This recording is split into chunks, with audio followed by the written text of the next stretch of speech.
Boa tarde, meus amigos, boa tarde, minhas amigas. Nós estamos aqui na Sociedade de Estudos Espíritas Francisco de Assis, hoje é 7 de junho de 2024. Nesse horário, nós estudamos essa obra, Qualidade na Prática Mediúnica, Projeto Manuel Filomeno de Miranda. E nós estamos aqui estudando, né, nessa terceira parte. Vamos hoje começar a tratar da hipnose, no item 100, pergunta 100, sobre a hipnose, né? Mas antes, vamos elevar o nosso pensamento ao alto, a Jesus, agradecendo a Deus, agradecendo aos espíritos amigos que nos auxiliem, que nos fortaleçam, que nos ajudem na nossa caminhada e que não nos permitam é, fazer nada, né, que nos leve à queda e nós possamos nos manter firmes, íntegros, né? Sabemos que as dificuldades são muitas, mas sempre quando uma dor, uma dificuldade bater na nossa porta, vamos pensar em Jesus. E com certeza a coragem, a força virá para nos amparar na nossa caminhada. E também vamos pedir a Deus que abençoe todos aqueles nossos irmãos que se encontram em dificuldade, em sofrimento, em agonia, para que todos possam se receber a bênção que vem do alto e que nunca nos falta. Obrigado, Senhor, e ser conosco hoje, agora e sempre, graças a Deus. Então, vamos iniciar aqui o nosso estudo.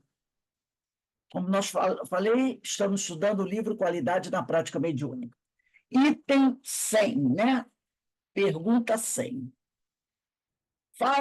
O grupo, né, faz uma pergunta à equipe do projeto. Nessa terceira parte, é sempre o projeto que vai responder, os companheiros que formam o projeto. A pergunta é a seguinte: é válido o terapeuta espiritual aplicar técnicas de hipnose durante a doutrinação? Quando deve utilizá-las? E como avaliá-las? E a equipe vai responder assim: é de muita utilidade a hipnose como recurso terapêutico em favor dos espíritos comunicantes, desde que se saiba aplicá-la corretamente. Até porque essa terapia, na maioria dos casos, irá funcionar como contra-hipnose, no sentido de diluir fixações mentais deprimentes que eles próprios se auto-infligiram ou que neles foram implantadas pelos espíritos agressivos e dominadores que infestam os planos espirituais de densidade inferior. Lembra daquele livro Libertação, esse livro aqui é do André Luiz, Libertação. Nesse livro, eu não devo achar agora, né? Mas tem uma parte que o espírito é levado a um tribunal. E nesse tribunal, né, o espírito obsessor, que é um espírito das trevas, né, vira-se para esse espírito que foi levado lá, um espírito que realmente tinha feito coisas horrorosas, e ele diz: você matou seus filhos, é algo assim.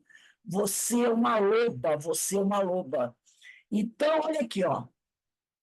Nesse espírito foram implantados, né, fixações mentais deprimentes. Então, através de um processo de hipnose, quando ele diz para ela, você é uma loba, o perispírito dela começa a assumir a forma animalesca de um lobo. Então, foi implantado nela, olha o que ele diz aqui, né? Foi implantado nela, pelo espírito agressivo e dominador, essa fixação mental. E ela passa por uma deformação perispiritual. Se eu não me engano, é nesse livro Libertação, tá? Que André Luiz vai com a equipe, né, fazer um trabalho nessa região, e ali eles vão para tipo como se fosse um tribunal, né? Um tribunal, e ali aquele espírito passa por essa transformação, esse livro Libertação. E também acontece, como ele diz aqui, essa fixação mental pode ser implantada, né? Infligida no espírito, ou ele mesmo. Também vimos o caso dessa semana, lembra? E ele vai se colocando nele uma aparência de diabo. Um caso desse, né? Acho que foi do livro dos bastidores do Obsess, ou Trilhas da Libertação, acho que foi Trilhas da Libertação, né? Quando ele precisa até receber passes, né? Que está aqui, ó, na questão final já da 97, quando diz assim, depois de acompanhar, deixa eu ver aqui, está aqui, ó, logo, deixa eu ver aqui, porque essa pergunta é tão grande, é a 97, 1, 2, 3, 4, 5, 6, no sétimo parágrafo da questão 97. Quem quiser procurar aí, ó, sétimo parágrafo da questão 97. É do livro dos médiuns? Não, aqui mesmo. Ah, nesse Questão aqui. 97. Ah, tá bom. Trilhas da Libertação, do Ah, já achei, do já achei. Júnior, que nós estamos estudando.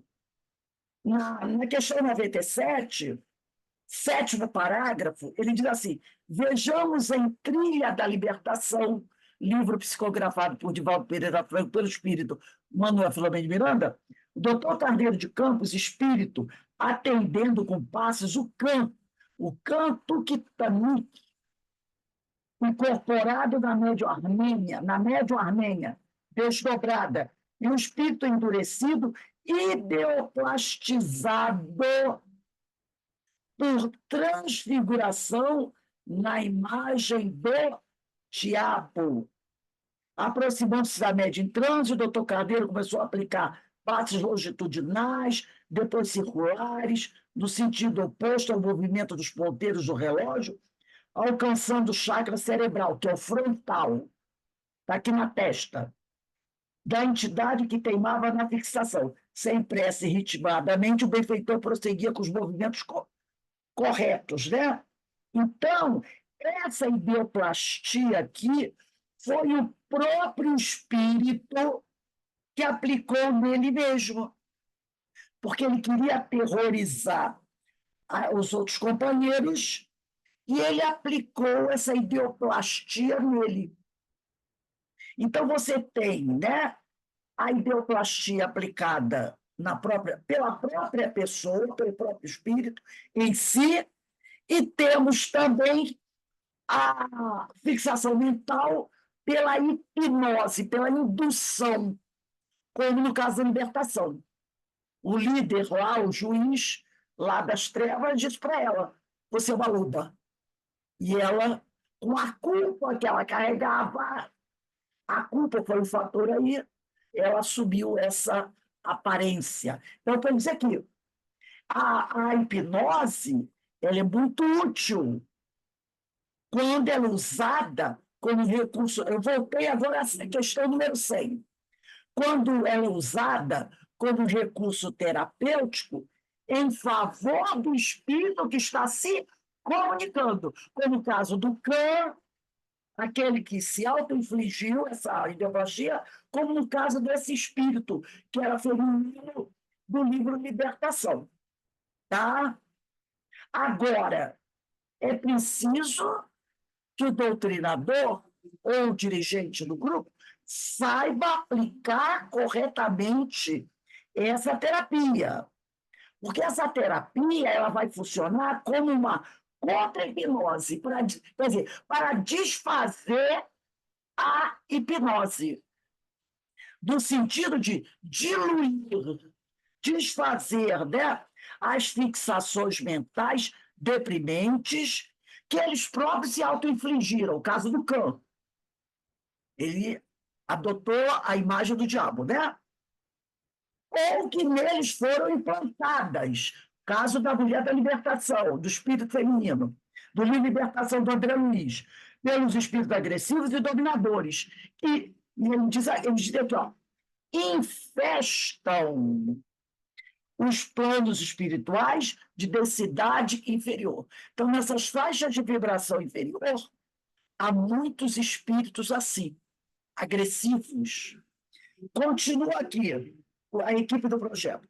A hipnose se baseia fundamentalmente na ação sugestiva, uma sequência de ordens e apelos que o agente dirige ao paciente, estando este preparado para receber a terapia.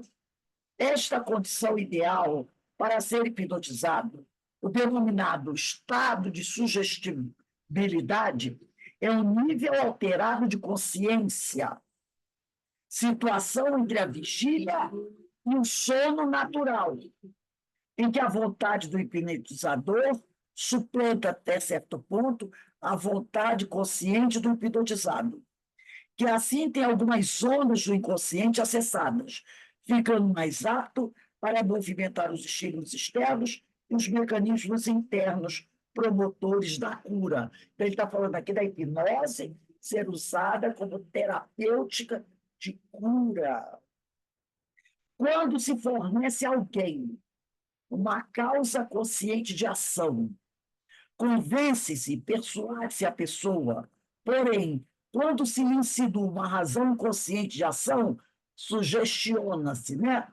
Quando, quer dizer, quando você fornece a alguém uma causa consciente de ação, né, você diz para a pessoa algo bom que ela deve fazer, você convence a pessoa, persuade a pessoa. Porém, quando se lhe insinua uma razão inconsciente, o espírito está naquela situação, né? Está desdobrado, e você começa como se fosse um mantra, falando algumas coisas para ele. Tipo, o espírito inferior, você é um inútil, você não serve para nada, você não tem valor, sabe? Esse tipo de coisa. Ou, ao contrário, você é espetacular, você é melhor do que todos os que o cercam, as pessoas têm inveja de você. Então, você sugestiona a criatura. Esse é o domínio da hipnose. Como o inconsciente é mais abrangente, poderoso e dominador que o consciente, a sugestão prevalece sobre a razão analítica. Porque você está no estado alterado de consciência, você está naquele transe, né? Entre estar dormindo, entre estar acordado, o espírito está em estado alterado. Então, ele não tem domínio sobre a situação. Então, ele vai direto ao inconsciente da pessoa, entendeu? É diferente de alguém estar tentando sugestionar você e você está no estado de vigília bem desperto. É mais difícil. Mas quando a pessoa está naquele estado alterado de consciência, isso pode acontecer.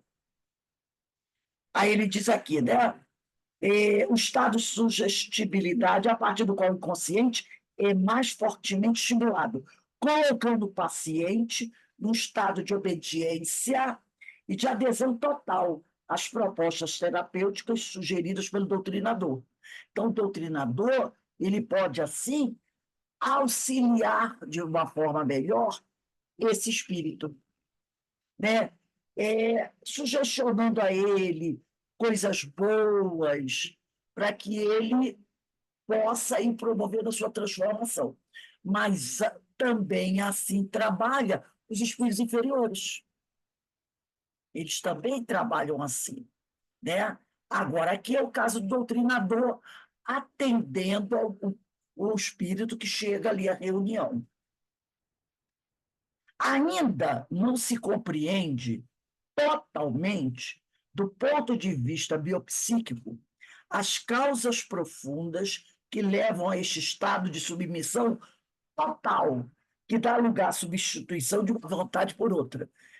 Há espíritos que conseguem isso, conseguem fazer do outro um escravo, um submisso a ele. Eu acredito, ele não sabe ainda, né, do ponto de vista biopsíquico, o que leva a esse estado de submissão total. Mas eu penso aqui que se o indivíduo, o espírito, né, o desencarnado, tiver uma consciência muito culpada, muito remorso, eu acho que esse tipo de coisa favorece. Sabe, a culpa exacerbada, o remorso muito grande, entendeu? Eu acho que essas duas coisas, culpa, remorso, favorece essa entrega total, que o sujeito fica totalmente, né, incapacitado de reagir. Lembra dos ovoides? Então, eu acho que essas duas coisas, culpa e remorso, são fatores muito propícios a essa entrega total. Vamos dizer, esse apagamento da vontade do indivíduo, né? Uns afirmam que o hipnotizador ressuscita, de algum modo, a personalidade do pai ou da pessoa que, na infância do hipnotizado, exercia sobre ele a autoridade suprema. Outros, como McDougall, propõem que a espécie humana, semelhantemente às espécies animais gregárias, possui tanto instinto natural de obediência como de domínio, sendo a hipnose a expressão dessa lei biológica. São teorias, né? Um terceiro grupo pensa, como Pavlov, propondo que a inibição, o sono natural e a hipnose não passam de uma só e mesma coisa, né? Então, são teorias que são apresentadas para tentar explicar essa hipnose que é feita sobre com algumas pessoas, que as pessoas ficam totalmente, né, fora da sua, perdendo a sua vontade, né? Não conseguem reagir. Assim como na obsessão também, a subjugação, a fascinação, Então, né? no encarnado, né? Exatamente. Aí ele diz aqui, explica esse grupo, esse terceiro grupo aqui, que propondo que a inibição, o sono natural e a hipnose não passam de uma mesma coisa. Inibição é uma coisa, eu vou até sublinhar essa palavra aqui, que me veio uma coisa à cabeça. Inibição. Ele fala da inibição, o sono natural e a hipnose, não passa de uma só e mesma coisa. A inibição, eu vou pensar nela no ponto de vista do indivíduo, do ser.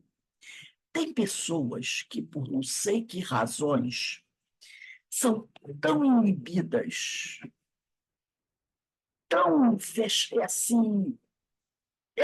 A inibição é tanta, tanta, tanta, que a pessoa não tem a coragem de abrir a boca para colocar a sua opinião, para dizer que ela não concorda com alguma coisa, que ela não aceita aquilo. O pessoal chama de Maria vai com as outras, essas coisas.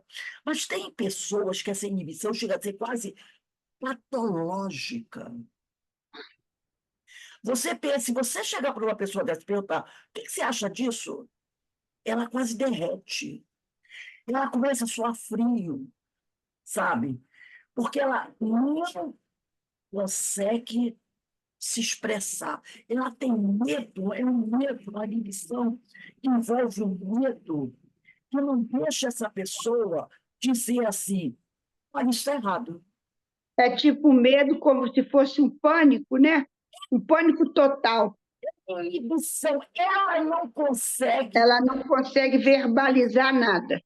Tem um livro, eu acho que eu li quando eu era bem jovem, eu acho que o autor é Altran Dourado, né? Eu acho que é o meu celular. Ah, tá aqui. Altran Dourado. Sabe aqueles livros da editora Coleção de Ouro, lembra? Eu só vou perguntar aqui, só para colocar. Esse livro é muito interessante, porque ele traz um caso, deixa eu vou colocar o nome dele aqui, do autor, para ver se... Ele já deve ter desencarnado, porque esse livro foi escrito há muitos anos. Deixa eu ver, Altran Dourado. É autor. Tem um livro, eu acho que é dele, eu vou botar até aqui o nome do livro. Já é muito interessante. Quem puder pegar esse livro, não é grosso, não, tá, gente? É fininho, muito interessante. Autor Dourado mesmo. Uma Vida em Segredo. Sabe aquele livro da editora Brasiliense? Acho que é a editora Coleção de Ouro, eu nem me lembro mais. Né? Uma tem aqui na estante virtual. Uma Vida em Segredo.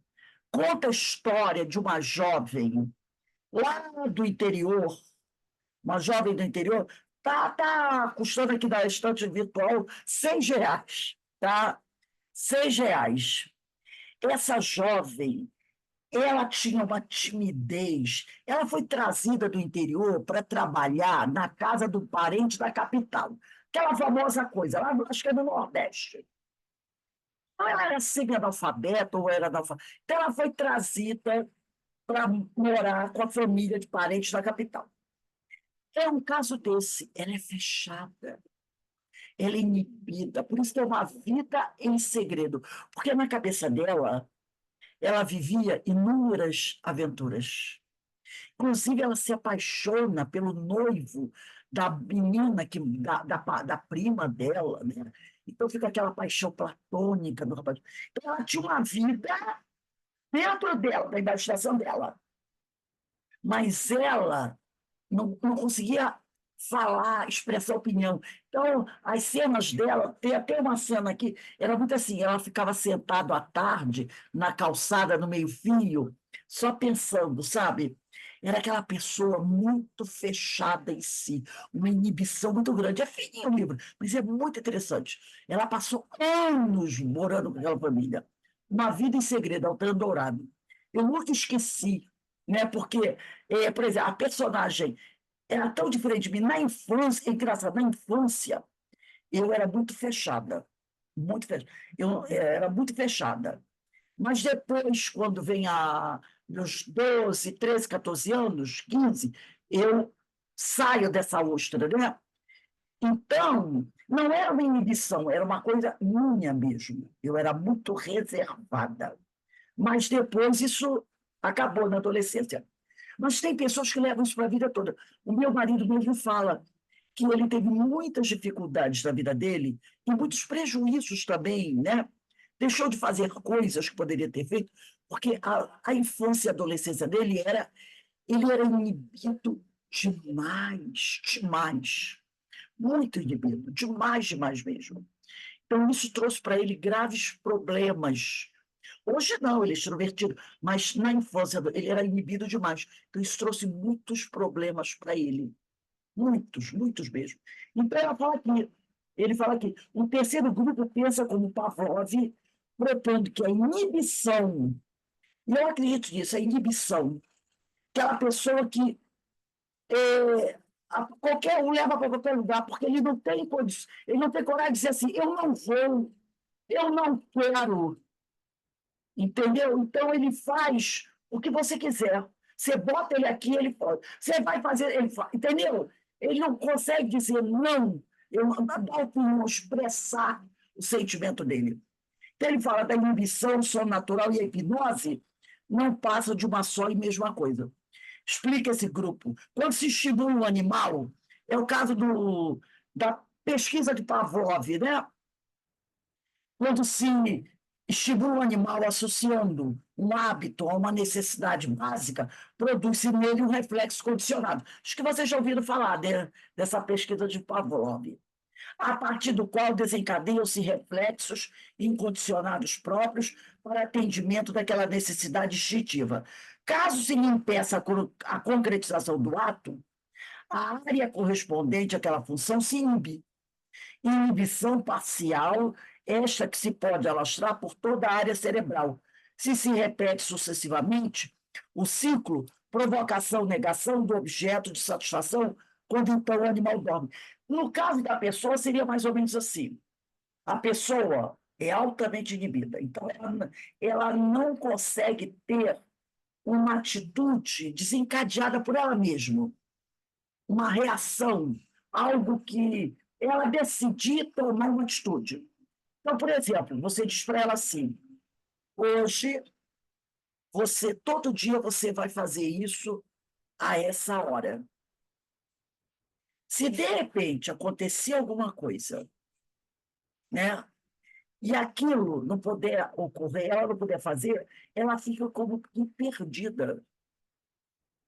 Ela fica: o que eu vou fazer? Eu tinha que fazer isso. Mas aconteceu alguma coisa que me impediu de fazer isso. Ela não tem aquela atitude assim: então eu vou fazer aquilo. Ela fica como, sabe, perde algo, você chega: fulano, olha aí, não deu para fazer, então por que você não fez aquilo? Aí ela fica: por que ela não fez aquilo? Você não tomou essa atitude, ela não consegue. Ela está tão condicionada àquela situação que ela não consegue tomar uma atitude para fazer algo diferente. É uma coisa muito triste, às vezes, você vê as pessoas assim, né? Então, aí ele diz aqui, ó, caso se lhe impeça a concretização do ato, a área correspondente àquela função se inibe. Inibição parcial esta que se pode alastrar por toda a área cerebral, se repete sucessivamente o ciclo provocação-negação do objeto de satisfação. Então, quando o animal dorme. Então, se ela, por algum motivo, aquilo que ela está condicionada a fazer, ela, por algum motivo, é impedida de fazer, ela fica inibida, ela não sabe o que fazer. Que atitude ela vai tomar? Ela está condicionada àquela atitude. Né? Então, a gente vê isso em pessoas. Infelizmente, a gente vê isso em pessoas. Exemplificando, o animal é estimulado a comer sempre que se toca um sino. Reflexo condicionado. A partir daí, libera as enzimas próprias da digestão no seu organismo. Reflexo incondicionado. Negação do alimento. Inibição parcial, a qual, se repetida constantemente, produz lassidão, sono. Então, ele está sempre acostumado a comer naquela hora. Então, naquela hora, o organismo dele começa a produzir o quê? Essas enzimas que vão levar à digestão. Se você não dá a comida a ele, ele começa a ter uma inibição parcial.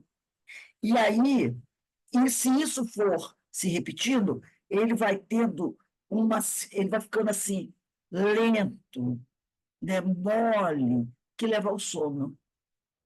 Portanto, deduzimos nós, segundo a teoria pavloviana, que o estado hipnótico seria no ser humano uma força de autocompensação para as frustrações da vida, os desconfortos em que as decepções da razão consciente seriam contrabalançadas por um estado de paz, de abandono, patrocinado pelo inconsciente.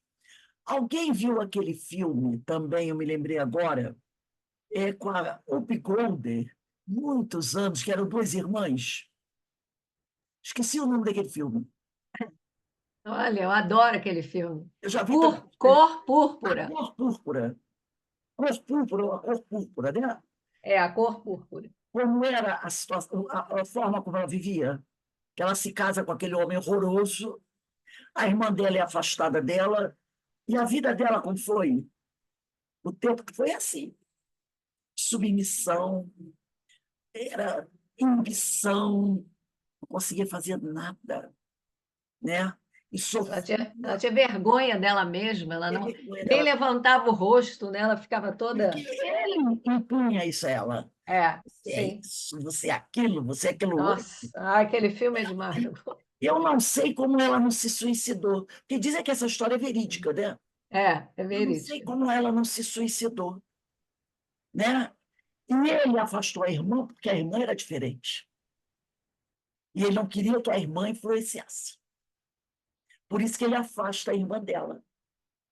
Porque você vê que quando ele arruma um amante, que é uma cantora, né?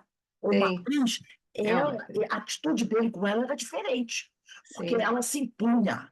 E ela que ajuda a menina, ela. Ela que despertou, né? A amante que despertou ela. Exatamente, porque ela não era submissa, então ele não a atitude dele era totalmente diferente com ela, porque ela era impositiva e a outra não. Então, esses casos, essas histórias assim, né? Quantas mulheres ao longo da vida, principalmente no século passado, início do século, viveram assim, foram Ô, levadas Rose, a coisa ô, e Rose, ensinaram. Fala aí, deixa. ó, eu, na época, há uns 20, mais de 25 anos, mais ou menos, é, quando eu levei minha tia, ela teve os primeiros sintomas de Alzheimer, e aí eu fiquei muito, muito assim mexida, porque era a tia, irmã de minha mãe, que eu mais gostava. E o neurologista disse que ela ia ser calma, mas a minha tia era uma pessoa que trabalhou na imprensa nacional, etc., mas ela era desse jeito. Como é que como é que fala que você usou até aquele ditado que fala mosca morta, entendeu? Tudo fazia, ela concordava com tudo. E eu, depois fazendo um estudo do Alzheimer, que agora o Alzheimer tem ligação também com o Parkinson, né? Mas naquele tempo eu não tinha estudado isso. Ela, de tanto que engoliu, o doutor ainda falou, de tanto que ela engoliu sapo. Pode, O neurologista falou para mim. né? A mente, né, ficou ali quase que adormecida, né?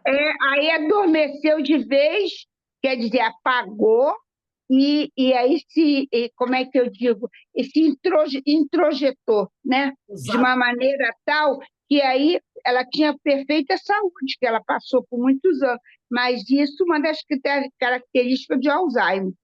Então, olha só, né? Então, eles aqui.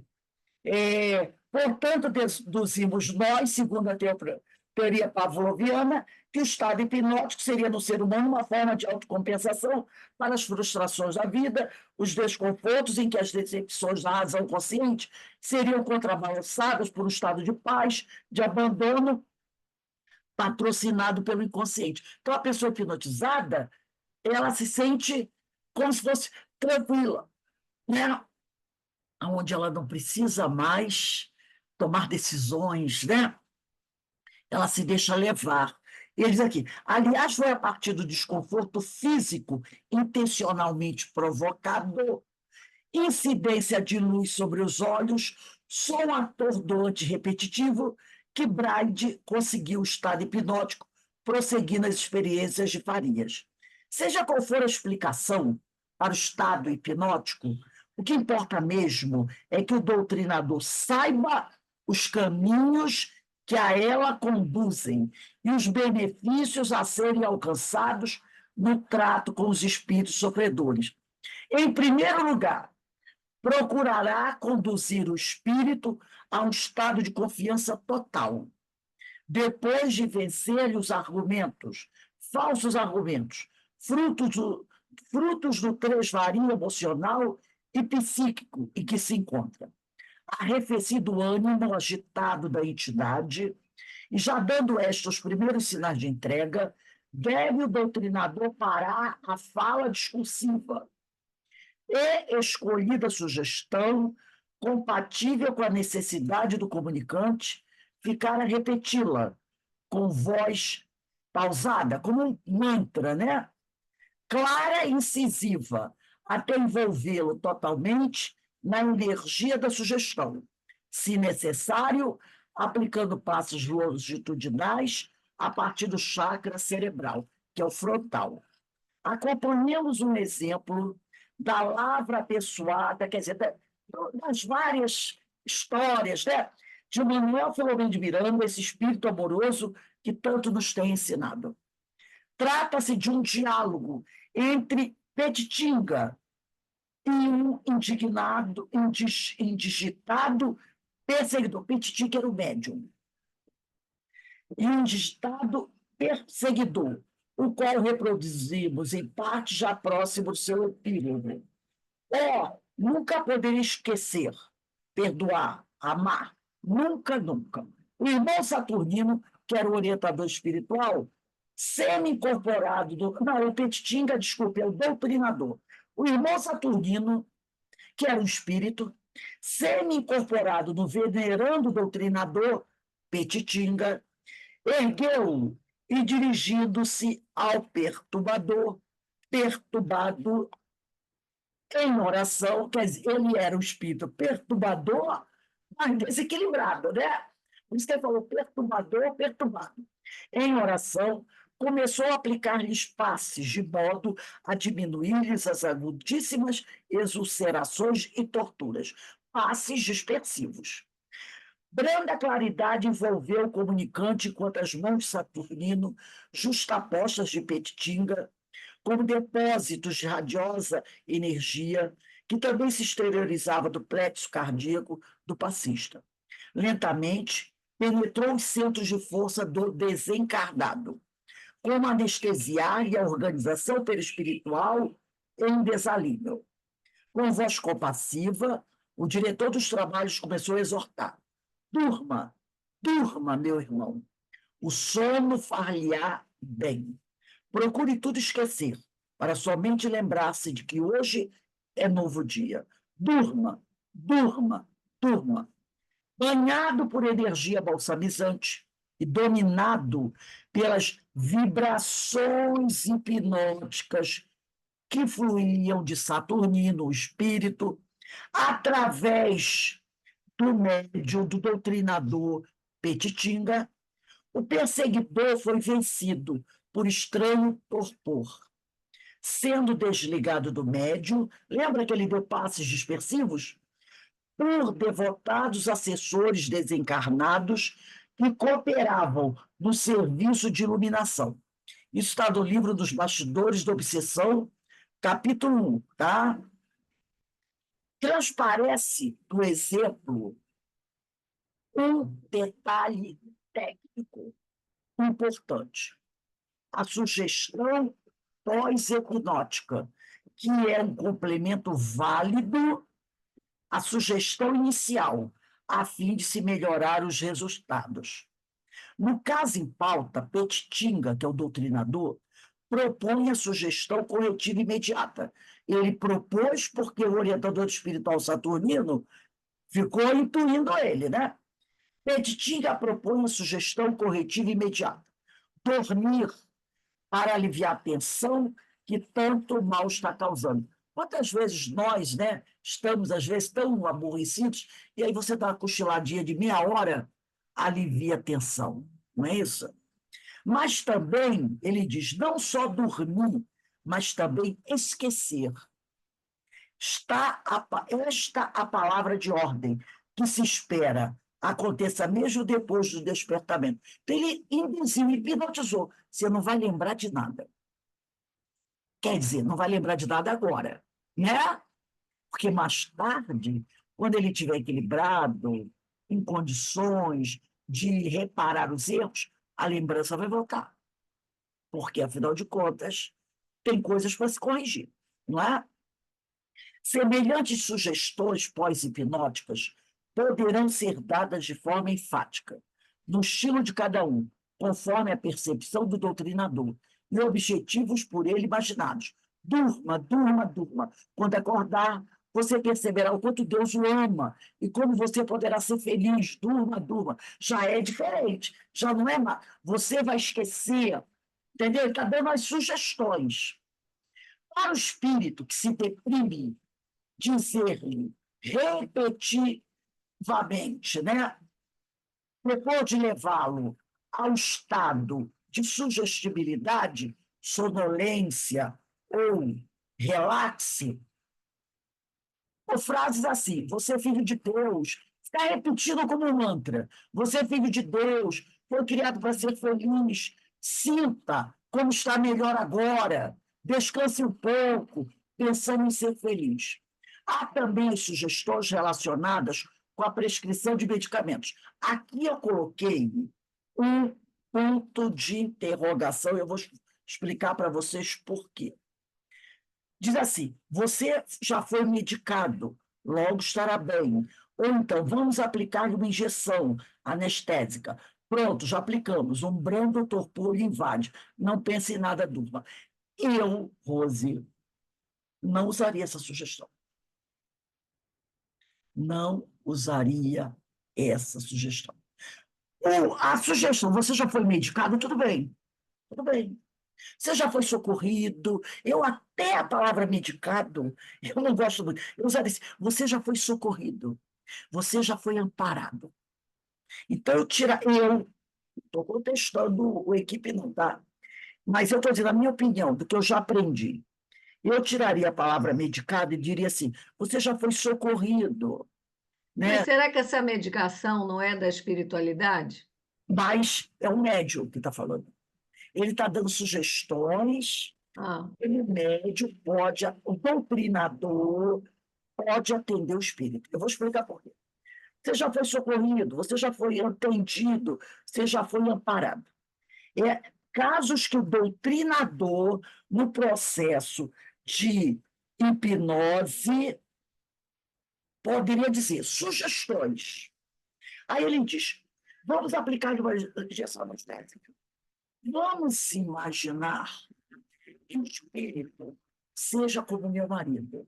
Tem de injeção. Quando meu marido, em vez de um povo de rir, quando a gente vai no posto tomar vacina. Outro dia nós fomos no posto tomar vacina. Tinha uma mãe que tinha levado um garotinho de 5 anos para tomar vacina. Aí o garotinho estava lá, criança de colhido, quer tomar vacina. E o garotinho comeu. Eu olhei para o meu marido, ele estava com os olhos cheios d'água, de medo.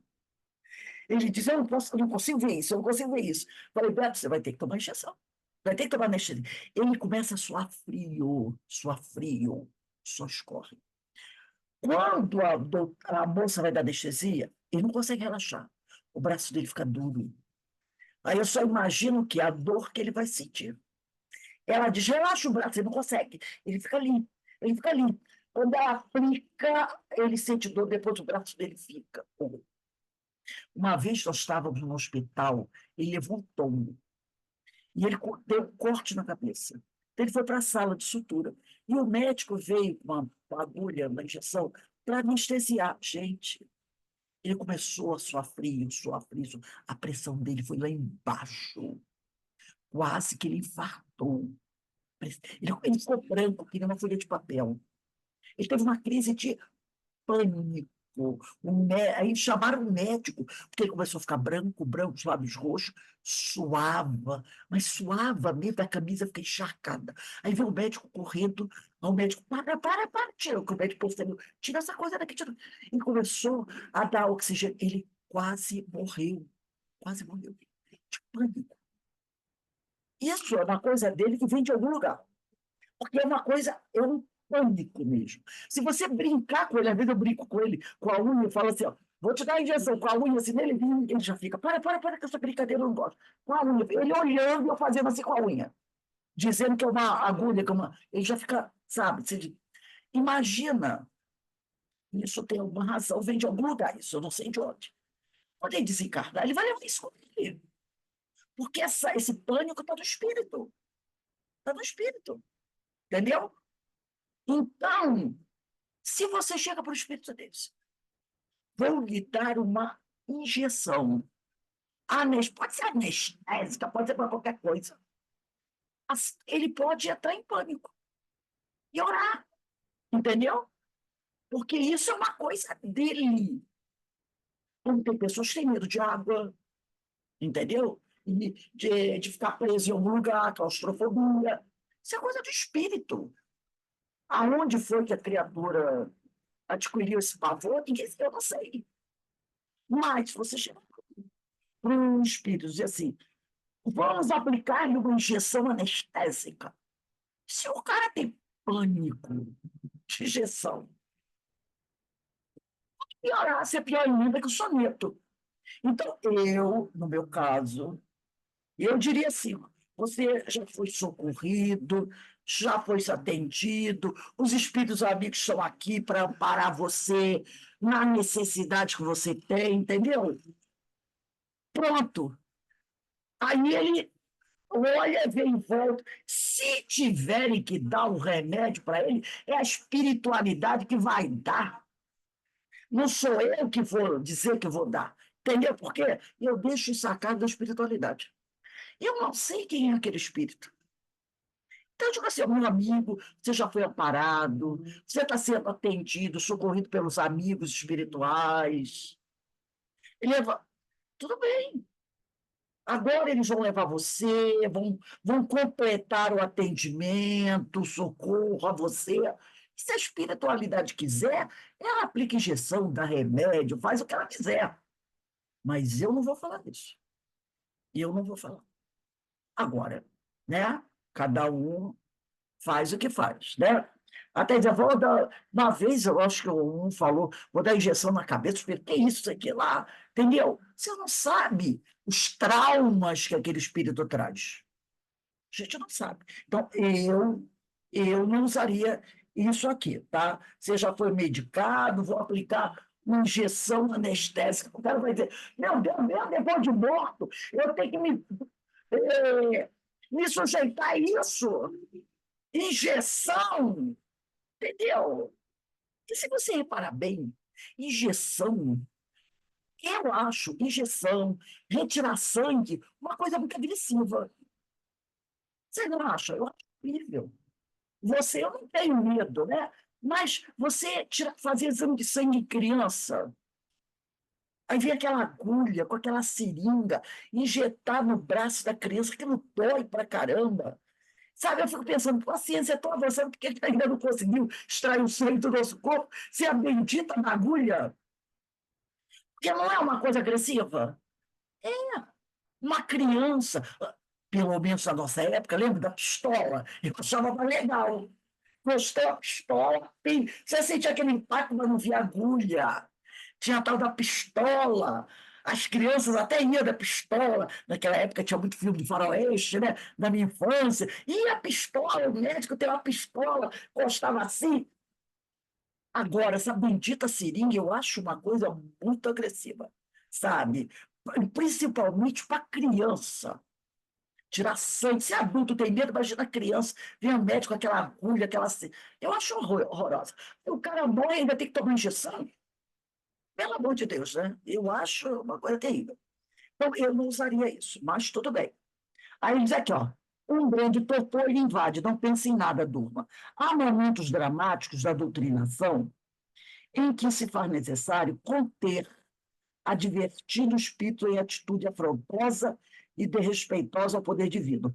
Quando isso acontecer, quando o espírito, né, chegar, começar a falar palavras agressivas, né, ofendendo a Deus, a Jesus, ao Evangelho, então ele diz aqui, ó, se faz necessário conter, advertindo, né?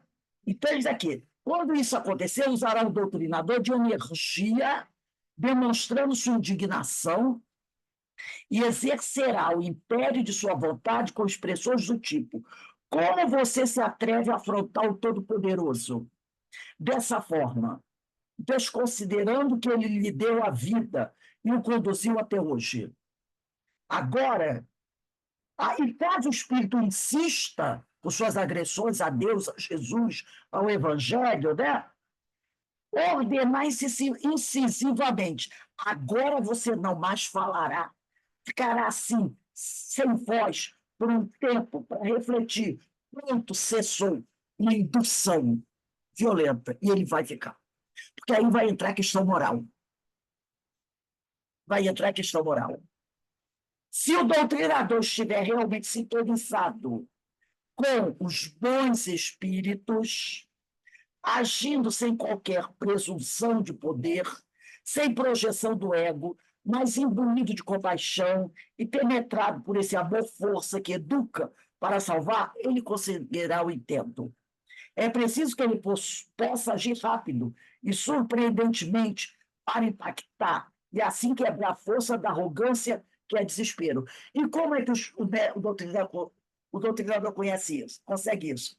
Com superioridade moral, que é a única coisa que os espíritos respeitam. Isso está lá no livro dos médios, na questão 254, no quinto item, e na questão 279. A gente pode até colocar aqui, ó, livro dos médios, 254. Abre parênteses. Aí bota assim, número 5, que na 254 é a questão 1, questão 2, questão 3. Quinta questão, fecha parênteses. É item 279. Esses dois itens, o item 254, na quinta pergunta, e o item 279 falam da autoridade moral do doutrinador que os espíritos respeitam, né? É aquilo que os espíritos respeitam. Não sei onde está. Ah, está aqui no livro dos médios. Vou até lá rapidinho. 254.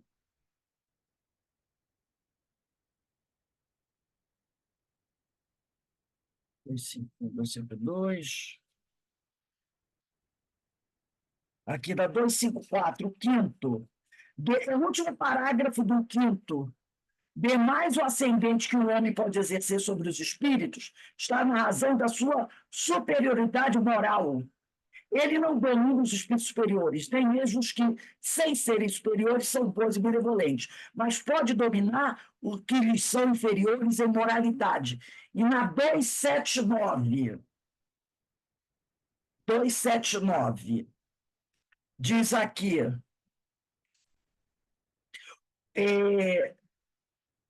último parágrafo da 279. Não, posso ler o início. Diz assim, ó, ninguém exerce ascendente sobre os espíritos inferiores, senão pela superioridade moral. Os espíritos perversos sentem que os homens de bem os dominam, contra quem só lhes opõe a energia da vontade, espécie de força bruta, eles lutam e muitas vezes são os mais fortes. E lá no final, no último parágrafo da 279, diz assim, o nome de Deus só tem influência sobre os espíritos imperfeitos quando proferido por quem possa, pelas suas virtudes, servir-se dele com autoridade. Então, se você não tem autoridade, ficar falando, Deus, não faça isso com Deus, eles vão rir. Eles vão rir. Tá? Porque ninguém exerce ascendente sobre os espíritos inferiores, senão pela superioridade moral. Isso está na questão 279. Então, ele diz aqui, é preciso que o doutrinador possa agir rápido e surpreendentemente para impactar e assim quebrar a força da arrogância, que é desespero, impedindo que a entidade afunde mais no poço do desequilíbrio, tá? Aí ele vai dizer aqui, um outro tipo de sugestão útil é a que objetiva chamar a atenção do espírito com relação a quadros ideoplásticos que são construídos e projetados pelos mentores. Lembra dos espíritos arquitetos? Que são os que criam as imagens, né, para ajudar na evangelização desses espíritos sofredores? Então, outro tipo de sugestão útil é a que objetiva chamar a atenção dos espíritos com relação a quadros ideoplásticos que são construídos e projetados pelos mentores a fim de funcionarem como lições educativas para o socorrido. Normalmente, esses quadros ideoplásticos, eles usam muito imagens do Evangelho de Jesus, sabe? São aqueles quadros de Jesus ensinando, Jesus passando mensagens para os discípulos, né? Então, esses quadros evangélicos, eles impressionam e sensibilizam o espírito, né? Sensibilizam. Então, a gente pode, nesses mentores aqui, botar um asterisco, chama certo, escrever espíritos arquitetos. Então, é um outro tipo, vamos dizer assim, de pedagogia usada pelos benfeitores, tá? para auxiliar nas lições educativas para o espírito em desequilíbrio que está sendo ali socorrido. Então, a gente vai parar aqui. Então, o próximo parágrafo começa de igual classificação. Conta a data 14/6, de igual classificação. Muito interessante, né? Essa aula, essas orientações da equipe do projeto Manuel Filomeno de Miranda, principalmente para quem está trabalhando a mesa mediúnica. Mas repare uma coisa que ele falou aqui, que isso fique bem claro. Não é qualquer doutrinador que pode usar da hipnose. Ele precisa saber o que está fazendo, tá? Senão pode dar um problema sério. Ele deixou bem claro aqui para a gente isso. É preciso que o doutrinador saiba o que está fazendo, tá? Para não trazer, não piorar, de repente, o problema do espírito e também trazer para ele alguma dificuldade. Então, não é qualquer doutrinador que pode dizer, eles estão falando da hipnose, então eu vou usar a hipnose. É preciso que o doutrinador saiba, tenha muita experiência nessa prática. Senão pode ser pior emenda que o soneto. Tá? Então, isso a gente deixar bem claro. Eles chamaram atenção para isso. É preciso conhecer a técnica, saber usar, para que ela realmente tenha um resultado bom. Senão a coisa pode ficar difícil. Alguém gostaria de falar alguma coisa? Uma coisa que eu me lembrei aqui, sobre a autoridade moral, tem um videozinho, né, que circulou, do Clóvis Nunes, que ele fala sobre mediunidade, e aí tem no trecho do vídeo que ele fala de efeitos, né, de Poltergeist, que é dito Poltergeist, mas é efeitos, acho que é obsessão de efeitos físicos, né? E aí ele foi convidado no local para ir, para socorrer um caso que estava. E lá já tinha um outro grupo, e um grupo de evangelho mostrando a Bíblia, o pessoal evangélicos querendo demover o espírito que estava provocando aquela situação. Só que quem estava nessa prática não tinha a mínima virtude. Daqui a pouco a dona da casa vira para ele está num canto assim, olhando, que ele foi convidado, aí chegou o grupo antes, começou a atuar, ele está observando. Daqui a pouco a dona da casa, sim, seu Nunes, um problema seríssimo. Tem um monte de livro de Bíblia no vaso sanitário, ou seja, o espírito materializou Bíblias dentro do vaso para bagunçar aquela situação. Por quê? Aquele indivíduo não tinha autoridade moral para lidar com aquele espírito. E aí foi ridicularizado, né? Então, e aí depois ele disse que aí ele voltou depois em outra oportunidade, mas tratando o espírito de igual para igual, dizendo que precisava haver uma conversa, um diálogo, um entendimento. Não veio já querendo, É. sabe, Eu já colocar o fiz espírito como inferior. Aí, no fim, até deu bom resultado. Então, a autoridade moral é importantíssima, né? Sim, é importante. Não quer dizer que você tem que ser o espírito perfeito, não. Autoridade moral não tem a ver com isso. Autoridade moral é aquele que está se esforçando por se melhorar. Está trabalhando, está fazendo seu esforço, está buscando a autoevangelização. Isso que é autoridade moral. Não é aquele que diz para o pessoal agir assim, ele age totalmente contrário e está muito satisfeito com isso. Então, o espírito ele vai ver, não, esse cara aqui está se esforçando. Ele tem as dificuldades dele, mas ele está fazendo o melhor para se melhorar. Aí vem a autoridade. Senão, ninguém teria autoridade moral, se fosse preciso da perfeição, né, gente? Porque aí, no caso, o Clóvis Nunes diz que esse pessoal evangélico que chegou já chamando o espírito de demônio, Olha essa falta de já educação. ofendendo o espírito, já rebaixando o espírito. E aí ele falou, o Clóvis Nunes, não é por aí.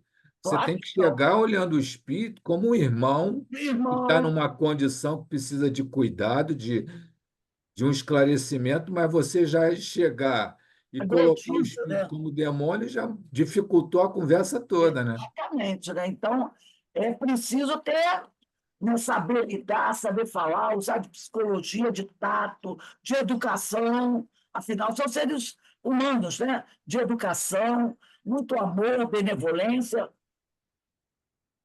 Respeito, né? respeito, firmeza quando for necessário, mas nunca perder o respeito. Isso em tudo, eu acho em tudo. Em tudo, aqui entre nós encarnados, com os desencarnados. Quando você sai da linha do respeito, aí desgringola. É aquele binômio, altivez e amor. Exatamente. E eles vão reconhecer isso. Eles vão reconhecer isso, sabe? Uma vez, quando era adolescente, tinha meus 18, 19 anos, eu fui trabalhar numa empresa. Era uma empresa de montagem de móveis. As pessoas compravam os móveis. Lembra da Brastel? Que antigamente comprava o móvel, ligava para essa empresa e essa empresa mandava o montador.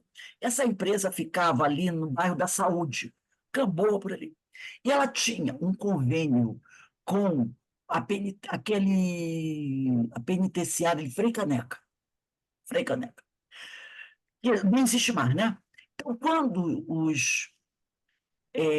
o pessoal egresso, né, da penitenciária saía, tinha que arrumar um emprego, né?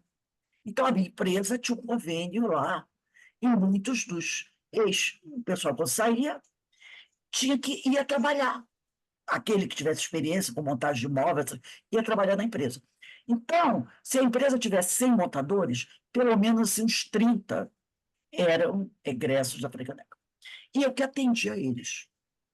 Então, quando eles chegavam, né, eu pensei, eu tinha uns 18, 19 anos, então a maioria era mais velha que eu. A não ser assim, muito jovem. Eu sempre chamava de senhor. Sempre falava com eles, voz baixa, respeitosa, mesmo quando eles faziam alguma coisa errada. Às vezes era um lugar aberto onde ficava muita gente assim, em volta. E eu tinha que chamar a atenção deles. Eu sempre dizia assim: Fulano, se tiver um dois, tem aquela coisa, né? Se você sabe que alguém vai te chamar a atenção, tem aquele grupo que fica assim, né? Para ficar de plateia, e eu quero ver, né? E eu dizia assim: Fulano, Fulano, Fulano, por favor, se afasta um pouquinho, por favor.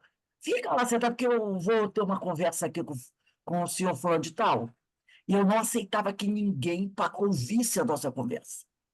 Eu chegava para ele e dizia: olha, o senhor não fez uma coisa errada aqui. O senhor foi lá. Às vezes eles faziam assim: o senhor foi lá, o cliente disse que não queria montar agora, ia esperar alguns meses.